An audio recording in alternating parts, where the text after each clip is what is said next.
going to talk about scaling. The first thing that we have to do with scaling, as always, is taking inventory of our values. So knowing as a person and a company, what are our values? What are the personal values, experiential values, the giving and receiving values? And it's so important to understand what values you have, because everything that you build upon, the foundation that you build upon, are all based off of those values, and understanding what you're trying to do personally and professionally as an individual and as a company. You have to have a mission-driven business as you do a mission-driven life. And what does that mean? That is where the enjoyment of the consistent, persistent pursuit of your potential. And we have to determine what the quantum nature of our potential that we're pursuing is personally, but also as a business. And when I started Sports While Marketing with Warren Moon, this was, a true testament is I knew the values of the company: gratitude, forgiveness, accountability, and effective communication, which is really inspiration, effectively communicating to the most powerful source of light, love, and lessons, and having that come through us with value to everyone else. So everything in our business had to have a charitable purpose or cause tied to it.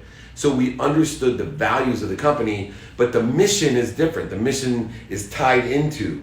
And so I created paragraphs after paragraphs when we first started the company about leveraging relationship capital and situational knowledge and experience. And it looked like 99% of the other people's mission statement. And my business partner, Hall of Fame quarterback Warren Moon, who his childhood friends had nicknamed the QB1 Kenobi, because he lives his life in neutral. He lives his life at center at a certain frequency that was unlike mine. I always called it the majesty of calmness. So when we started working together, I was much more in the ego-based consciousness and learning and creating all types of interferences, voids, and shortages in my own life. And I'd learned these great lessons. Well, one of those void, shortages, and obstacles that I was creating was my mission statement. And you see a ton of companies and people, by the way, individually, not really know what their mission statement is. They're not tied them, they don't tie them to their values. And I think they're trying to either entertain or just come up with something that sounds smart. I think when I created the first mission statement for Sports While Marketing, that was my intention, was to look smart, classy, big, etc. And that mission statement, when I reread it with QB1 Kenobi, I had no idea what it said. And so when we read it together, Warren looked at me and he said, okay, well, what does this part mean? You want to leverage, billions of dollars of relationship capital in order to effectuate the monetization of those relationships. I said, oh, it means I want to make a lot of money. Oh, okay. Well, Dave, why don't you just say make a lot of money? Okay, well, why do you want to make money, Dave? It says here to have a charitable purpose or cause tied to everything and go less the papers of human existence to create a viable and logical. What does that mean? I want to help people. Oh, so you want to make a lot of money to help a lot of people. Yeah, and then read off the last paragraph of it about surrounding ourselves with the greatest sporting events and people in the industry. And Dave, what does this mean? I want to have fun. I want to enjoy the consistent, everyday, persistent, without quit pursuit of that potential of making a lot of money so I can help a lot of people and have a lot of fun, because I've shifted the paradigm of value from trading all the time with conditions, judgments, and expectation that I give to receive something. Instead, I want to tell people and teach people and have a business that shows people that you can focus in on receiving first, as long as it comes through you with value for others. So we came up with what I still think is one of the best mission statements, simplest mission statements in the world: make a lot of money, help a lot of people, and have a lot of fun. And that beats the 3 paragraphs that I spent hours, days, maybe even weeks on building something that sounded or looked good and made me look intelligent and made the company look good and intelligent. But in essence, it's tied directly to gratitude, forgiveness, accountability, and effective communication, all to and directed for the mission of making a lot of money, helping a lot of people, and having a lot of fun through the enjoyment, right? Learning to love what we do, finding the light, love, and lessons in everything. The consistent, everyday, persistent, without quit pursuit of your potential, leading to revenue and happiness. Now, how does that scale? So we created the mission statement to make a lot of money, help a lot of people, and have a lot of fun. And we started out in the first phase. Now, there's 3 phases to growing personally and a business. And the first is the learning phase. And I think too many people forget where they have to start. You have to start by learning the lessons. And if you don't have the perspective that I'm getting involved in this venture to learn, right, to find the light, love, and lessons of what I don't know, and I'm going to practice the best ways of learning. Because the more that I learn, the more I can effectuate making money, helping people, and having fun based on the values of gratitude, forgiveness, accountability, and effective communication or inspiration. And so when we look at that learning phase as a person, or we look at the learning phase as a profession, a company, and go into it with the perspective that I don't know what I don't know. And so many young people come into a business and they pretend to know their values, they pretend to know their mission, and then they pretend to know their value to the company. I hear all the time young people tell me, oh, I just want to be paid what I'm worth. Really? Because if you really want to be paid what you're worth, then let me tie what you do directly to the bottom line. So if you're a sales guy, I can easily tell you what you're worth. But we got to do the same thing in life. Right? Our own person. We can't go and start as a freshman in college, or we can't go and start a relationship and think that we know everything that we need to know. No, we're in the alignment phase. We have to apply the AAA strategy of alignment, then take action, and then prepare for adjustment, knowing that we don't know what we don't know, and that the first stage is always the learning phase. So if we go in with the right perspective, step number 1 is to go into the perspective that I am here to find the lessons. That's how I start off. That's how the first stages or the first phase of scaling happen. Then when I go in with this perspective of finding the lessons, I can focus in on what I want. The what, not the why. Right? Like I said, everybody knows mine is very simple, to help a lot of people, because I think that's everybody's why. Is to help something or someone with something or something or someone. It's that easy. So I look at, focus in on the what you want, not what you are. Right? The what you are was to formulate the mission. That's the values. You are your values. Personal, experiential, giving, receiving values. That is what you are today. But focus in on what you want, according to what you are today. And the first step, when you know you're finding your lessons and you're looking to see what you want, you need to know first in the learning phase, who's your audience?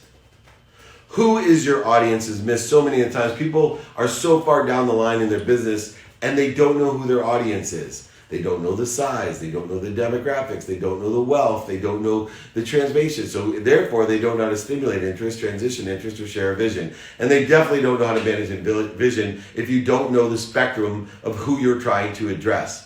The nice thing about today is personally, in person, on the phone, via email and media, radio, print, TV, and social media, and professionally as a company, right, in person, on the phone, via email or media, you can get in front of a much larger spectrum than ever before. A huge spectrum allows you to be more detailed. Okay, the next step. If we know the lessons and what we want in the spectrum of our audience, we now can get prepared for growth. We can get prepared to grow by learning from those who have already grown.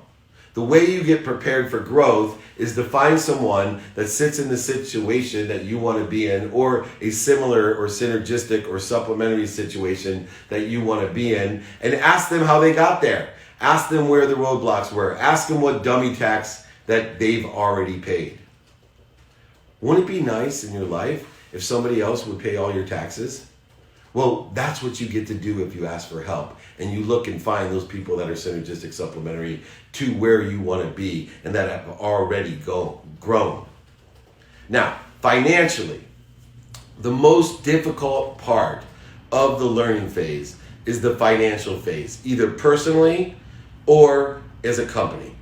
And that's because the learning phase is dictated by the economics, meaning that we want to build a foundation and see how long it takes to get to one point, break even.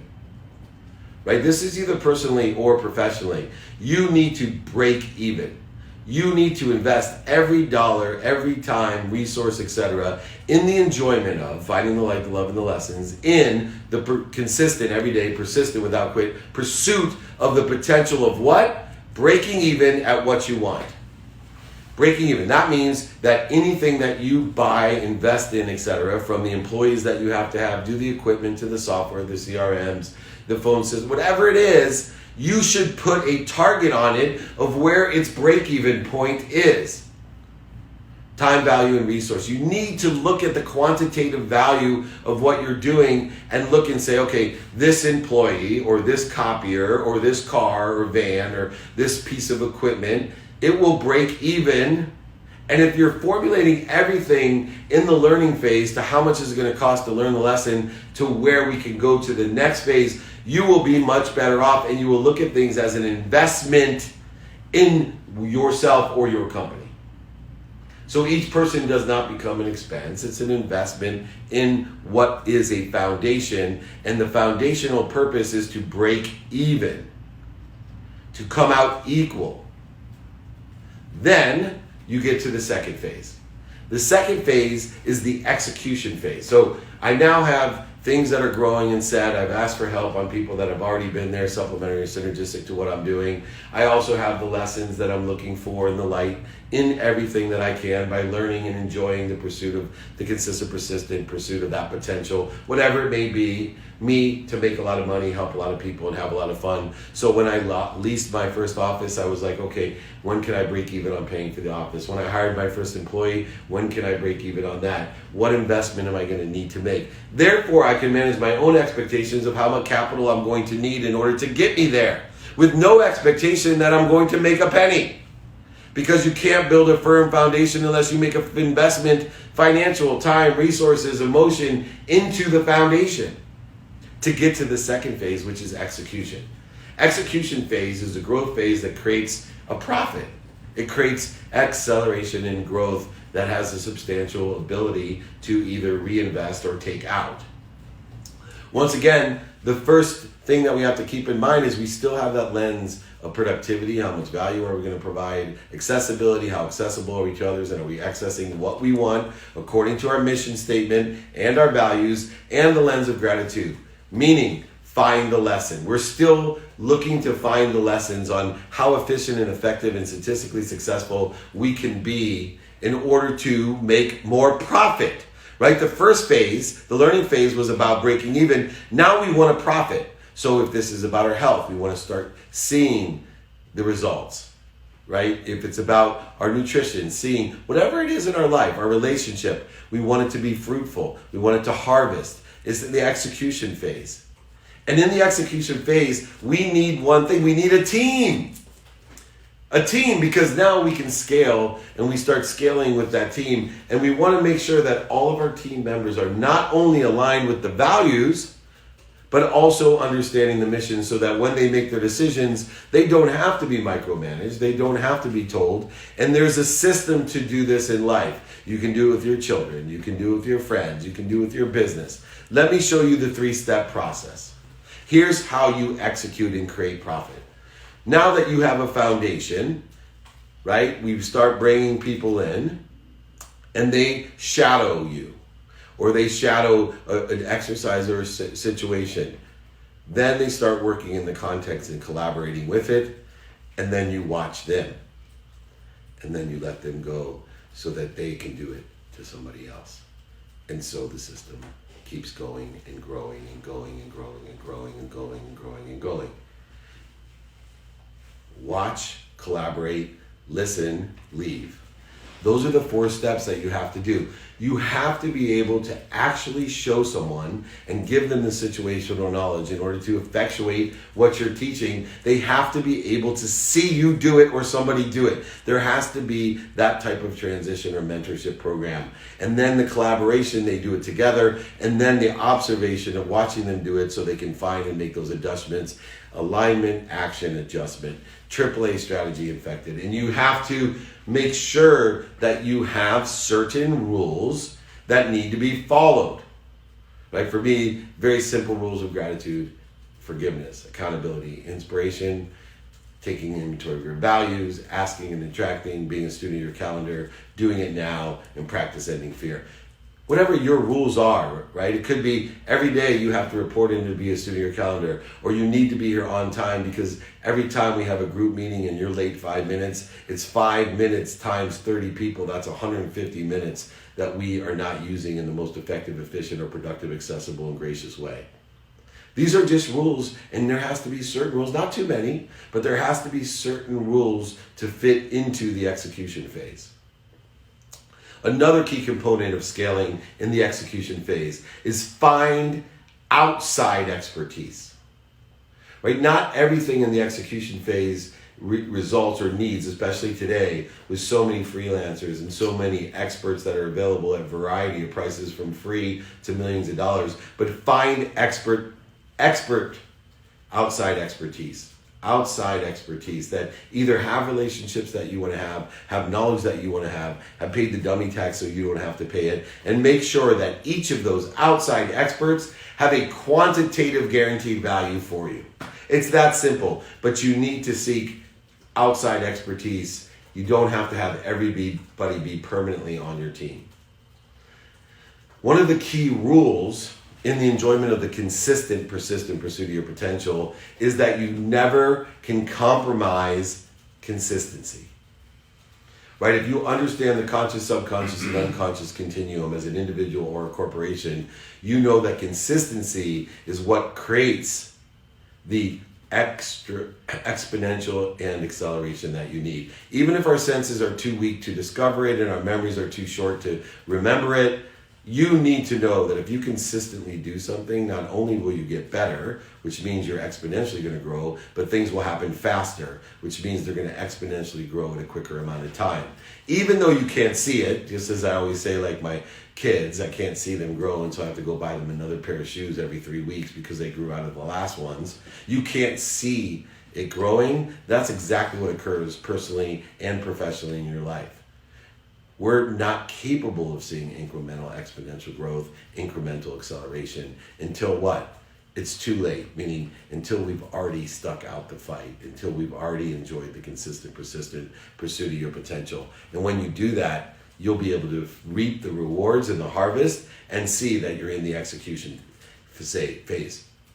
Finally, the financial goal, right? And the financial goal of the learning stage was to break even. Here, you need to have a multiple percentage of profit.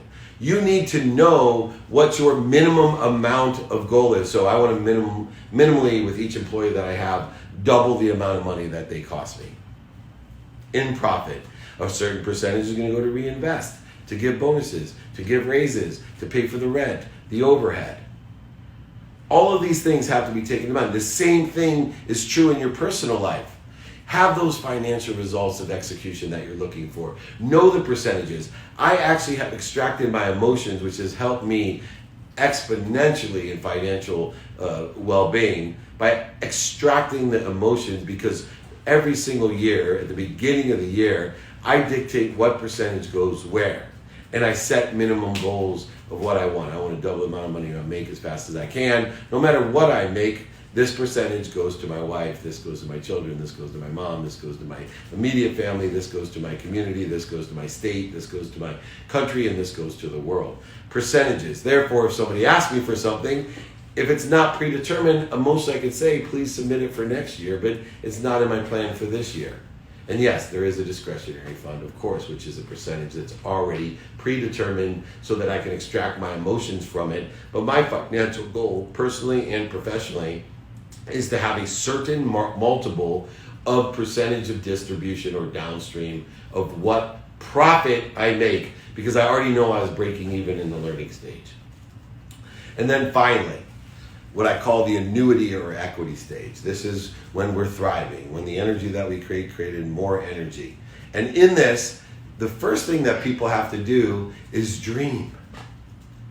You got to dream big to live in the annuity and equity stage. So many people, they are stuck in a business because they only understand the learning phase. They keep reinvesting. No plan for profitability. It's I'm breaking even.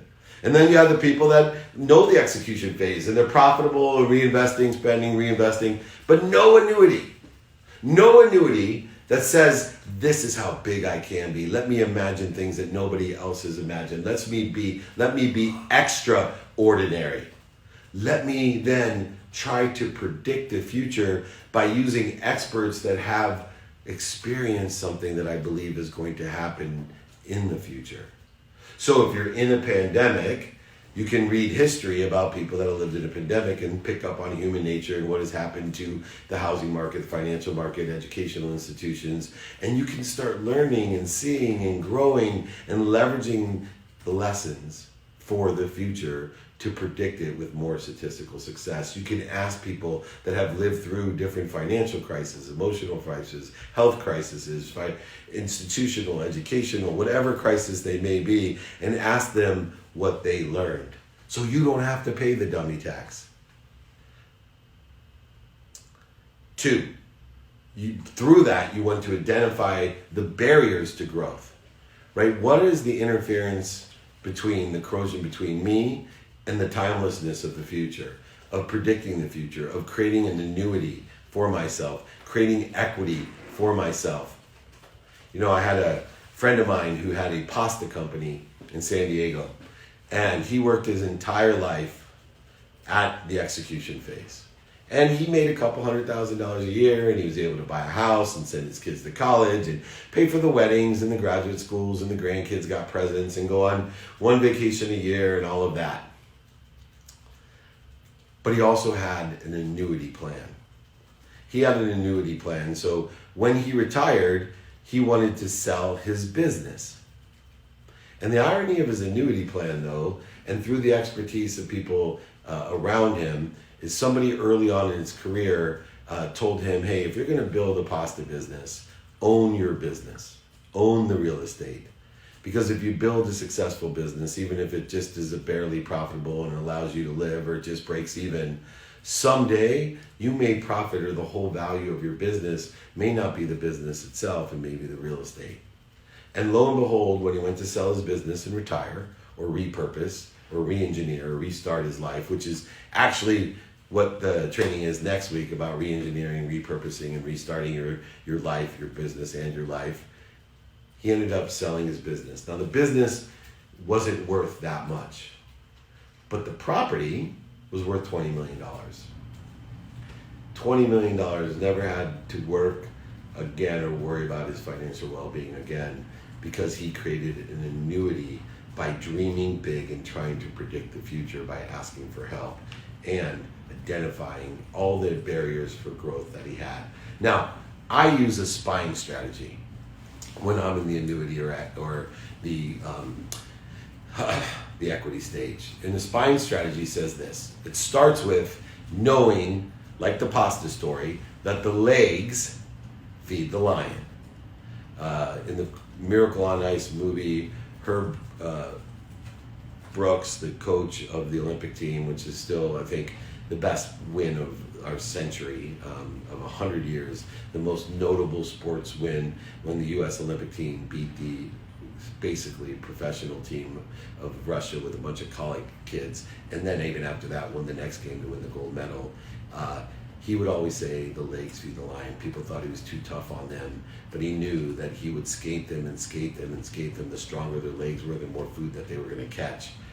You have to know your profession. You have to be the best at it. You can't try 16 different side hustles if you're not making what you do, your core business, better. That building would have been worth nothing if he didn't stay in business, if his pasta business wasn't at least breaking even, if not profitable, over the 25 years that he owned it. So in a spine, the top of the spine is your core business, and I always say aligned with your mission and your values. So for me, the core of my spine, which has changed over the years with Lee Steinberg and Sports One Marketing, and now with my own personal brand, the prioritized business, the one that is aligned most with my mission, to make the most money, to help the most people, and have the most fun, is the top of the spine. And then any of the other businesses that align with the mission and the values are in that spine, and use a trickle down or a bug light theory in order to effectuate scaling, growing, an annuity or equity. If it doesn't fit within the mission or the values, then it's a vertebrae off of your spine, and you still can monetize the vertebrae by asking for a finder's fee or a procuring factor finder fee, where you're the procuring component or you're the purpose of the business by not only just finding an opportunity, but actually helping procure the deal and the revenue from that.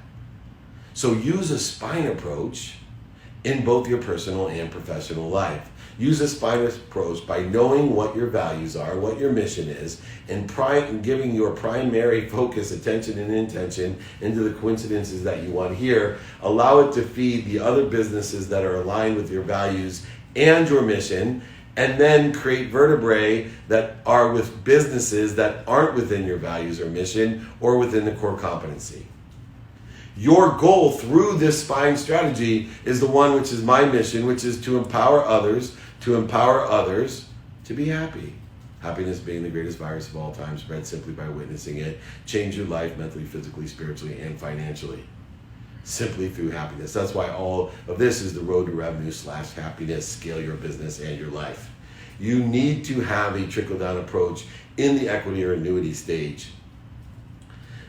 Also, continually with the equity and annuity that you create, go back to stage 1, right? What is it? Alignment, action, and prepare for adjustment. That adjustment goes back to the learning curve, which expands and accelerates your business to make more money, help more people, and have more fun. To create more businesses in the spine or more channel partners in the vertebrae. It's a great approach. Go back to phase 1. So finally, as we get into the Q&A, what's the financial goal of the annuity stage or equity stage? It's shared investment. It allows everybody to benefit with more than enough of everything for everyone. Shared equity, shared annuity. All the people, the team, all the partners are all sharing in your profitability. So if we go from the learning phase to the execution phase to the annuity and equity phase to scale personally and professionally, we must start with a sound foundation and daily take inventory of our personal, experiential, giving and receiving values. And 2, we must stick to our mission and empower others to stick with the mission and to create that spine and vertebrae so that not only can we break even in the learning stage, not only can we become profitable with sound economic reasons, impacts, and capabilities that are quantifiable, but we can create an annuity that thrives to empower others to revenue and happiness. I appreciate everyone's time on how to scale their business and life.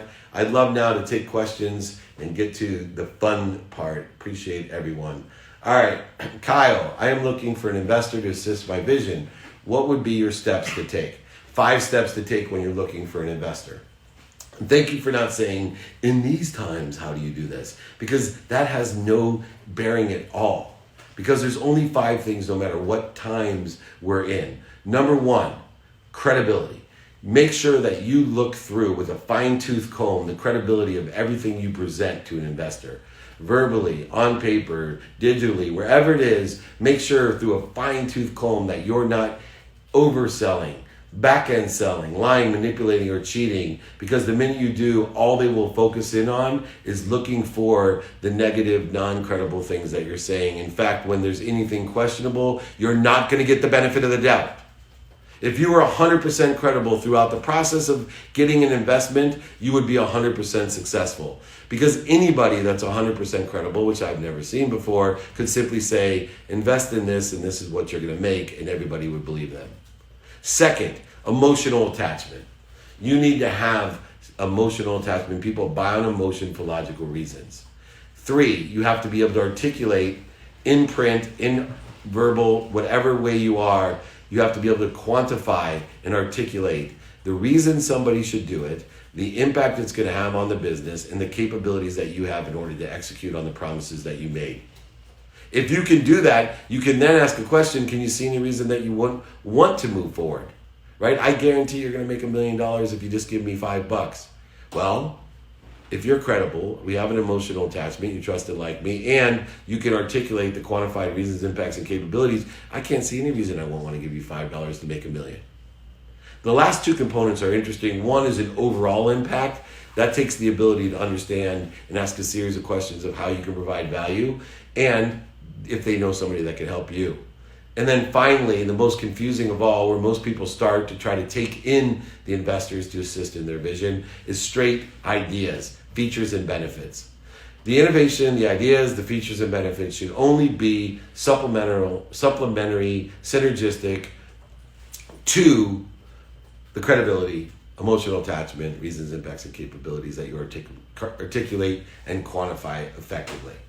Josh, I lost my job when the company I worked for closed due to the recent market turndown. I started a protein bar company before that happened. How smart is it to divide my attention between learning a new career skill set, Python data science, and on the war path for getting funding for my protein bar company? Time and risk tolerance. That's a value-based decision. What I want you to do, Josh, is implement what we're talking about today. I want you to take inventory of your values. I want you to look at the personal values you have today, the experiential values that you have today, the giving values that you have today, and the receiving values that you have today. And I want you to look at the skills, knowledge, and desire that those are applicable to and aligned with when you decide, should I spend 100% of my time looking for a new job or developing those skills, knowledge, and desire? Should I spend 100% of my time utilizing and trying to start the protein bar company, developing my skills, knowledge, and desire? Or is there a blend between the two?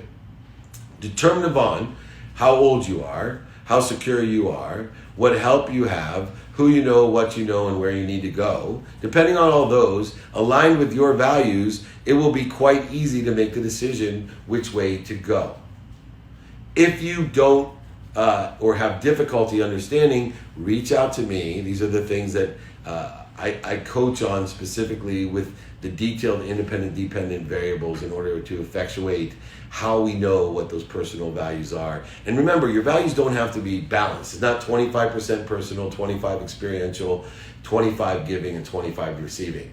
People are in different circumstances. Some of us have been born on third base and think we hit a home run. Some of us were born with nothing and have that huge advantage of nothing to lose. Some of us have been born with everything and have everything to lose. Some of us are old. Some of us are young. Some of us have worked in different industries that are doing well right now. Some of us have worked in industries that weren't doing well but are applicable to what's going on right now.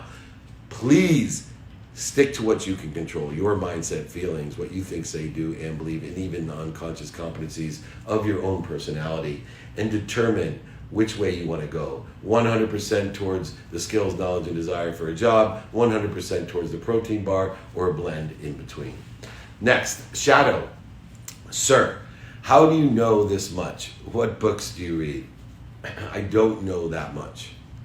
Right? What I do know that's made the biggest difference in my life is I don't know what I don't know.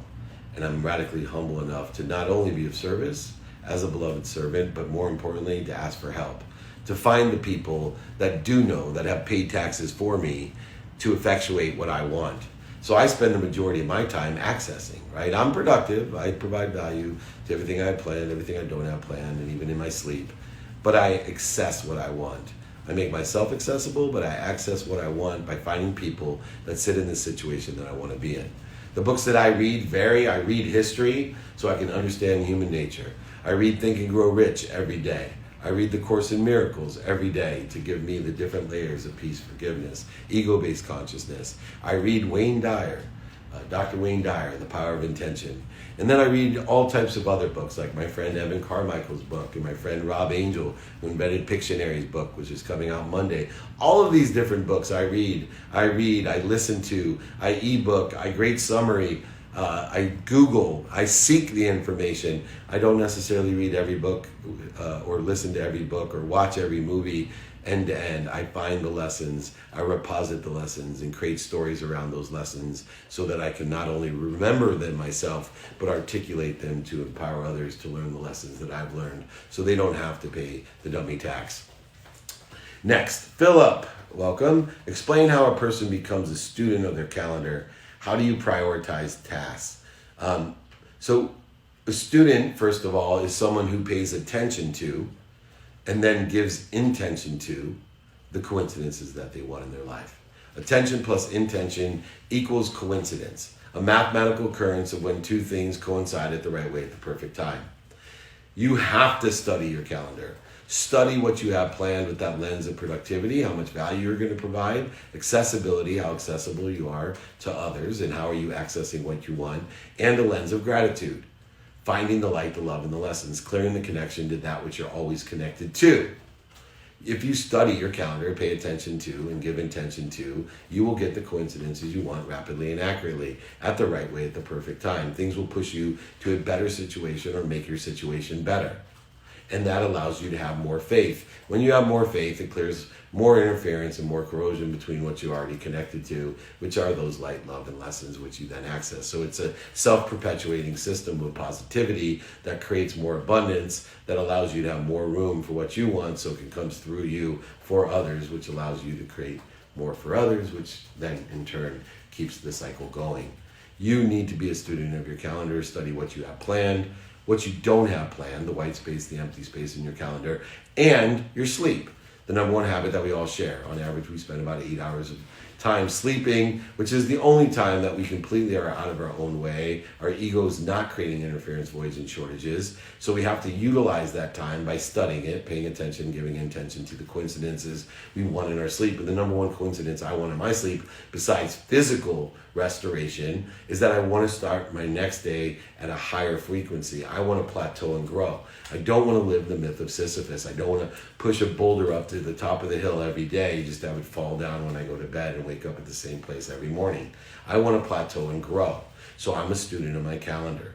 I study what I have planned, what I don't have planned, and my sleep. And how do I prioritize? I prioritize by what's most important first.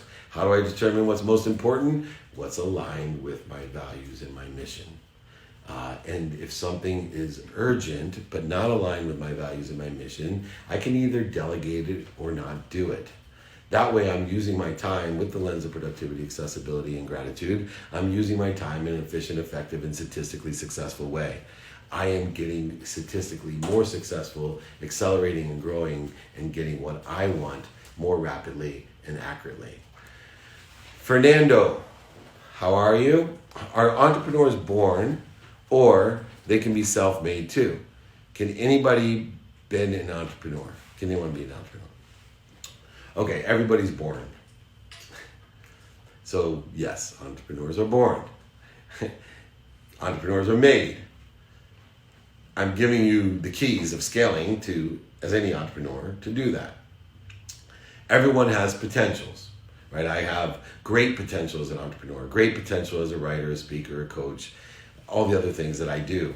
But there's certain things I don't have as big as potential as other people, like to play professional basketball. So everybody is born with a potential. Accordingly, some people have more potential in certain areas of entrepreneurship than others. You need to find where your skills, your knowledge, and your desires align with how to be a successful entrepreneur. I have seen entrepreneurs that can't sell. I have seen entrepreneurs that sell ice to Eskimos. I have seen entrepreneurs that can build micro supercomputers, and I've seen entrepreneurs that can't tie their shoelaces. I've seen entrepreneurs in every aspect of life, but the one common denominator of entrepreneurs is that they must be what they can be, and they enjoy the consistent, persistent pursuit of their potential. They don't quit, and they ask for help. Those are the things that it is. They all have that in common. They have varying skills and knowledge and desires as far as their own quantum being of what they've been born with. But all of them share the must be what they can be, and they all enjoy the consistent, persistent pursuit of their potential. I have never seen one quitter become a successful entrepreneur. I've never seen one quitter become a great athlete. I've never seen one quitter achieve or pursue their potential. So don't quit. You got it? All right, Leanne, how do you balance taking action and getting stuff done and execution versus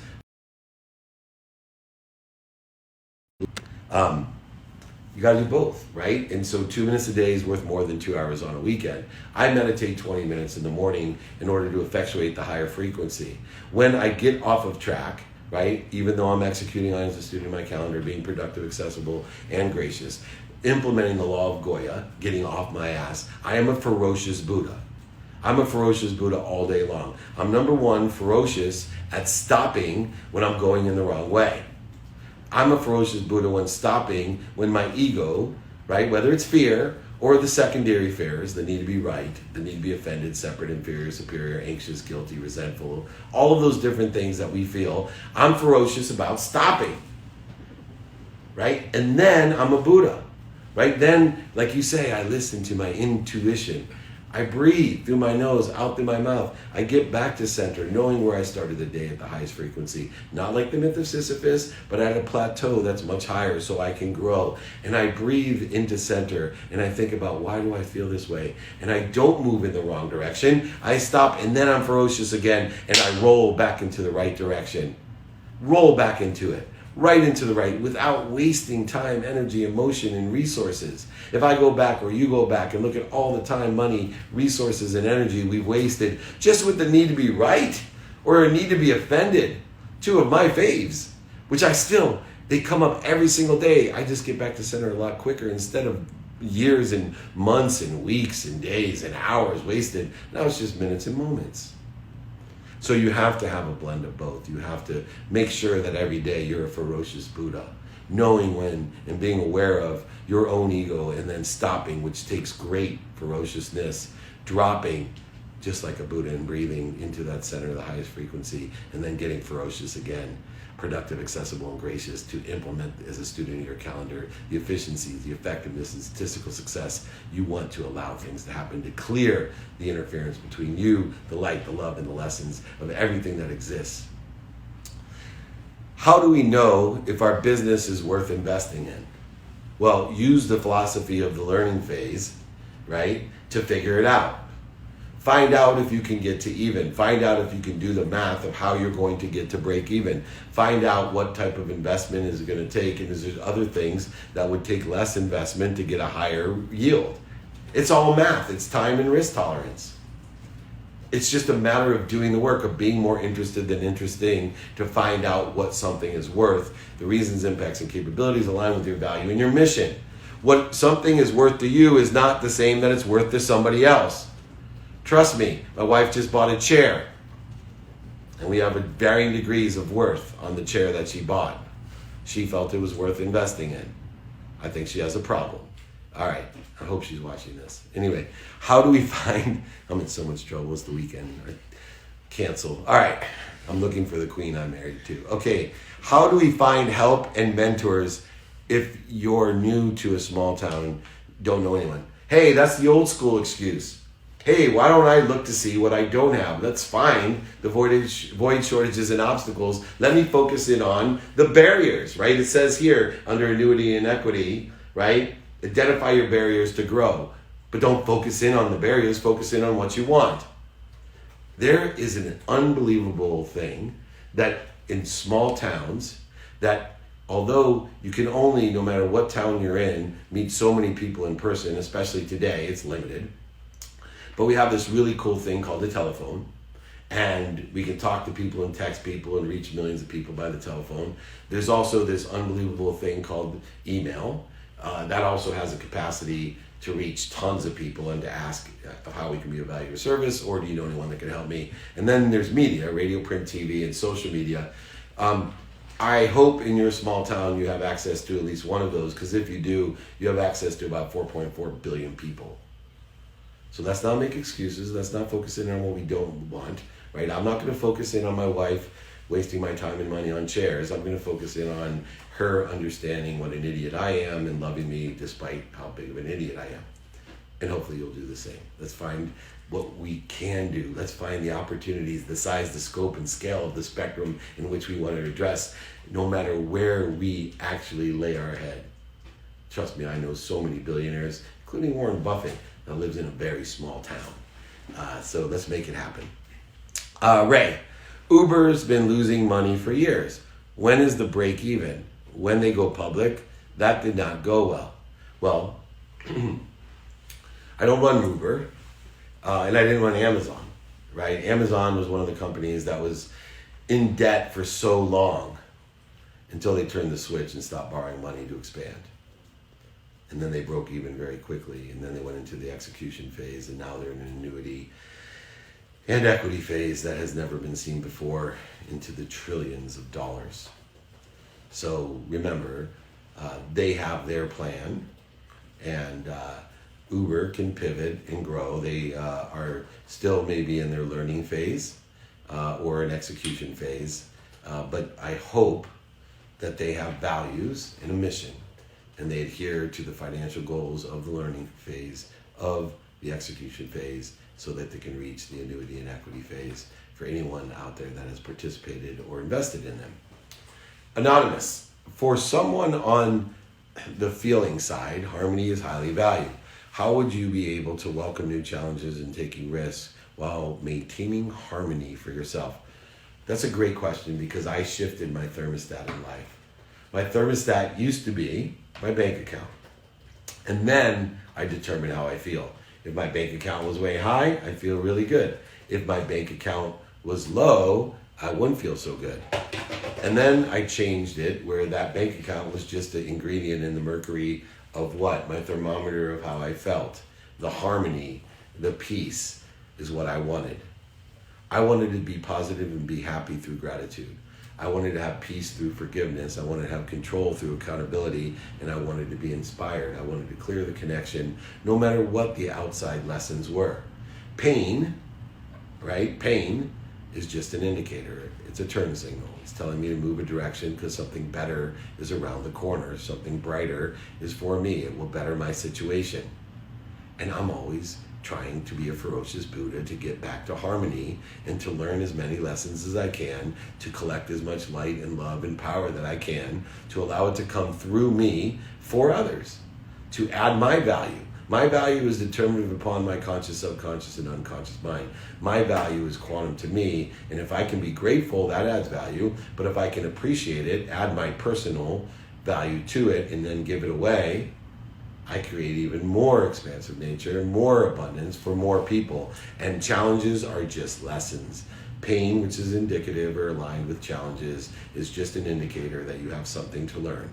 Mental, physical, spiritual, emotional, and financial pain and challenges are just an indicator, a turn signal that you have something to learn. Learn to go to somewhere better, somewhere faster and bigger for yourself. Aligned with what? Your values and your mission. Great content, Dave. Happy holiday. Thank you, Kobe Ben. I love you. I hope you're happy and healthy as well. A great mentor of mine, Kobe Ben. Thank you for joining me. How do you know which is best for you? Angel investor, advisory shares, consultants, or all of them? So what we do is we get alignment. We align them with our values and our mission. We take action, and we prepare for adjustment. If during the course of the AAA strategy of alignment, action, and adjustment, anywhere we find that we're not aligned on our values or our mission, we try to get understanding and alignment, and if we can't, we pray for their happiness and move on. Great question, Matt. Ben, I run a tech meetup group, and I'm constantly working to solicit sponsors to bring in revenue for this community. I've created, but this is not, I feel like someone that's reading my bio sometime, and they're like, but this is not feeling like a sustainable approach and is getting exhausting. What advice do you have for more long-term revenue approach?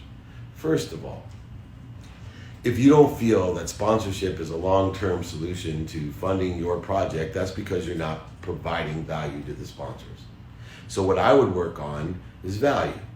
The more value that you have in your community, the more opportunity you'll have to monetize that value, meaning the value that you give will be commensurate with the articulation of the reasons, impacts, and capabilities that somebody would benefit from the value that you created from your community, that tech meetup group. And so what you want to do is find the reasons why somebody would invest, the impact it would have on those investors, and the capabilities that your tech meetup group has that will provide value once again, to those investors. Be very pragmatic about it. Put it into math and into numbers. Find the 120 rule. Be able to articulate the fact that, hey, we have these meetings and here's the type of person that comes to these meetings. Here's the opportunities that exist. 6 out of 10 of these end up doing this and you end up making this. They do it all the time. If you don't have value for sponsors, then you're not going to have values for tickets. You're not going to have value for advertising. You're not going to have value for any of the type of things that you can monetize from a tech meetup group. If you don't know what you can monetize, then go to one of the 1,000 tech meetup groups that are out there and find out which ones are successful and go and ask for help and see exactly how you can be synergistic or supplementary to what they're doing in order to effectuate the same thing without having to keep on paying the dummy tax, without making any money from selling sponsorships. Lori, what tools do you use to keep focused? Well, number one, 2 things come before focus to me. Clarity of my values and my mission. And when I have my mission, I go back and revisit and balance my values for the day because I'm not afraid of being a hypocrite. I know that things and circumstances and people and changes occur every day, and I'm going to take inventory of those values and balance them. And when I have clarity and balance, then I can get focused. But my practice is a practice knowing 1, progress not perfection, 2, that if I take daily inventory of my values and then remind myself of my mission and then balance those values within the context of my mission for the day without being afraid of being a hypocrite, without having fear and emotion and being a ferocious Buddha, I then can enjoy the consistent, everyday, persistent without quit pursuit of my potential and be focused. And if I get out of focus, I then am a ferocious Buddha and say, why am I not focused? Oh, the ego is taking me somewhere that I'm afraid or separate or inferior or some sort of worthiness issue or whatever else takes me off of focus. But I do that knowing the thermostat that I don't feel as good as I did when I was at my best self at center while meditating at my highest frequency. Brianna, what's one way to stay persistent? Stay consistent. I know that might sound silly to you. I believe the people that can have habits and disciplines, utilizing strategies to lower the bar and to effectuate what they do every single day, 7 days a week, those consistent people create both consciously and subconsciously the ability to not quit. That it's much easier as we are consistent about it to understand the first 10 minutes. What do I mean by that? One of the reasons that people don't stay consistent and persistent is because the first 10 minutes are hard and they don't get any easier. The only way that the first 10 minutes of what we do, meaning starting to when we're 5 or 10 minutes into it, the only way that it gets easier is through practice and consistency. So it makes it easier not to quit by being consistent because we're regulating the conscious and subconscious and then creating a frequency within the unconscious so that we have a new norm, a new regulator, a new frequency, a new awareness that makes it feel good. And then when things feel good, it's easy to be persistent and things feel good, right? If I could eat a Happy Meal every day and feel good and be healthier, it'd be very easy for me to be persistent in eating those Happy Meals. So be consistent, it will lead to persistence. Heath, how do I create the opportunity to sit down with you on the playbook and have a fantastic, inspiring discussion? Well, I'm going to tell everybody one way to do such things like that. It's almost in every one of my trainings. Please ask, right? I will sit down and talk to you. Please ask how you can do that, and we'll work our way up to that. Right? Determined upon what value you can bring. We can do IG Lives, we can do LinkedIn Lives, we can do playbooks, audio, video. We have so many different ways to enhance your brand and have inspiring discussions to help more people, empower more people. All types of opportunities. And Heath, please ask a series of questions of how you can provide service or value to me, and ask me, do you know any way that we can have an inspiring discussion on the playbook, which is my podcast. Thank you. I'm maybe the best question here because it reminds everyone how important it is. to ask. Iqbal, how you going to be involved with a private coaching group? Personally involved. I've started a private coaching group to assist people one-on-one. I will be personally involved in the group, the private Facebook group, the intimate one private training, but one-on-one, I am personally doing it. You're not going to get a sub-coach. So I just try to accommodate all the requests for me coaching. For those people that cannot afford the one-on-one time with me, I'm doing a private coaching group. Thank you, Iqbal. You can reach out. By the way, if you're interested in that, please just text me 949-298-2905 or email me at david@dmeltzer.com or dmeltzer.com/coaching, I think. But I'm really excited. It's been working extremely well. All right. What are your best tips for getting clients when you are just starting and have no previous experience in testimonial? Work for free. Right? Best way to get a client at start is to prove your value. So either work for free or work for performance or guarantee your performance or value. Best way. When I started my business, I worked for free, right? I still think that's where my free training started for the last 20 years. I work for free. I provide my value, right? Allow everything else to happen. So work for free, guarantee your value, work for performance. Give someone an opportunity to get to be a testimonial for you and to refer other business. Ask for help, right? It's out there, Adam. You can do it, my friend. When interviewing investors, what's the best way to find smart money? Okay, this is going to be politically incorrect. Money's not smart. Money's not smart. I'll take dumb money. I'll take smart money. I'll take dirty money. It's clean money. When I say dirty, I mean like actually physically dirty. I'll take your money. If you want to invest in me, as long as we're aligned in our values and our mission.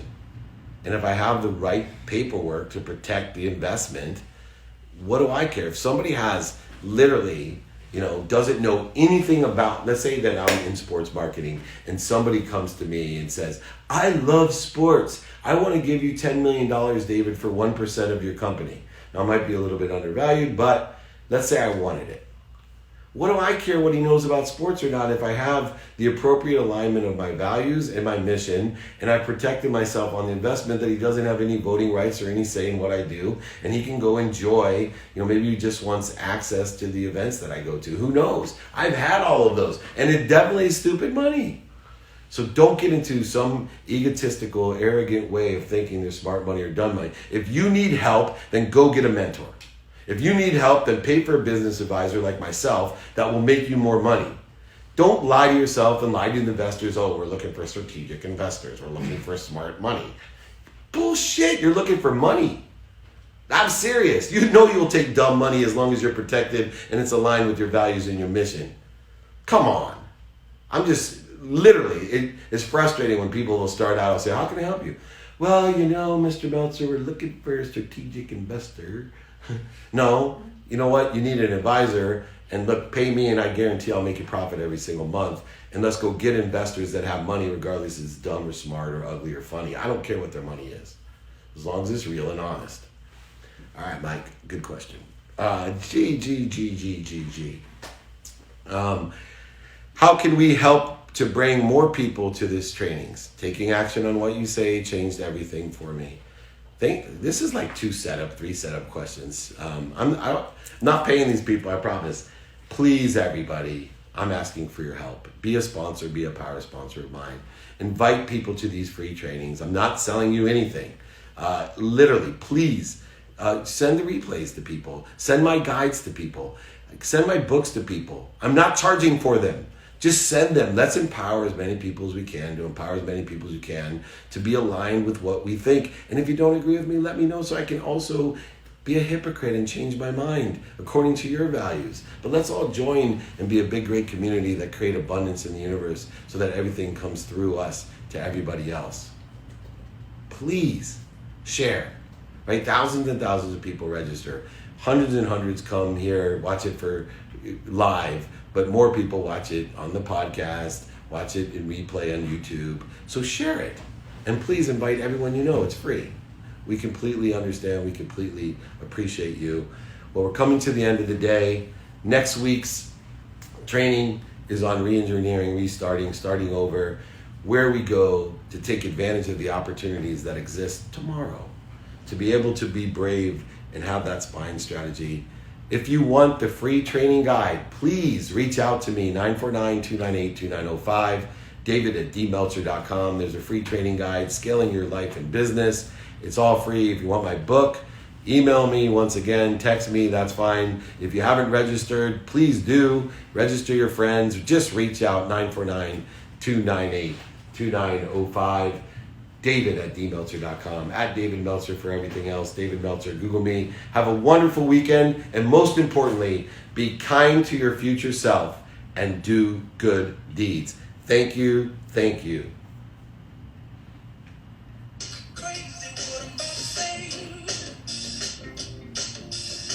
Sunshine, she's here. Take a break.